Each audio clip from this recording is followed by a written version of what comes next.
Vendredi, le ministère de l'Agriculture a annoncé que les viticulteurs bordelais ont demandé l'arrachage d'environ 8000 hectares de vignes, avec plus de 1200 dossiers déposés dans le cadre d'un plan d'aide pour le premier vignoble AOC français. Ce dispositif d'un montant total de 57 millions d'euros, annoncé en juin et approuvé en novembre par la Commission européenne, propose une prime de 6 000 euros à l'hectare arraché pour lutter contre la flavescence dorée, une maladie qui menace les vignes laissées à l'abandon, en dédensifiant le vignoble. Le programme cofinancé par l'État et l'interprofession, qui peut atteindre 9 500 hectares sur 2 ans, doit aussi permettre de réduire une production excédentaire. Le guichet sera rouvert à l'automne 2024 pour les 1500 hectares restants. En juillet, 1085 précandidatures avaient été déposées en vue d'arracher 9 251 hectares. On est relativement proche, a déclaré à l'AFP Stéphane Gabard, président du syndicat des AOC Bordeaux et Bordeaux Supérieur. Cela montre un certain engouement de nos opérateurs qui ont besoin de réduire leur surface et d'éviter les problèmes sanitaires liés à la multiplication des vignes en friche.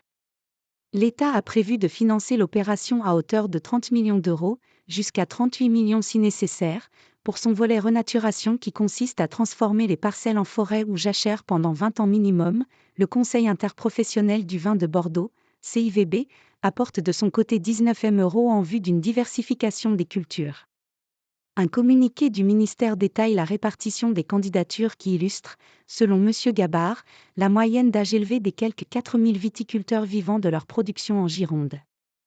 La première option, synonyme d'un arrêt de l'activité, a été plébiscitée en effet par plus de 700 candidats représentants, avant instruction des dossiers, près de 4000 hectares. Ils bénéficieront d'un montant maximal global d'aide de 24 M €, compatible avec l'enveloppe prévue par l'État pour le volet du dispositif qui lui incombe.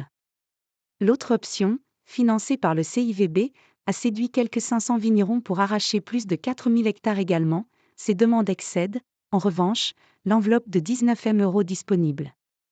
Elles feront donc l'objet d'un coefficient stabilisateur limitant les surfaces éligibles, qui sera déterminé à l'issue de l'instruction des dossiers.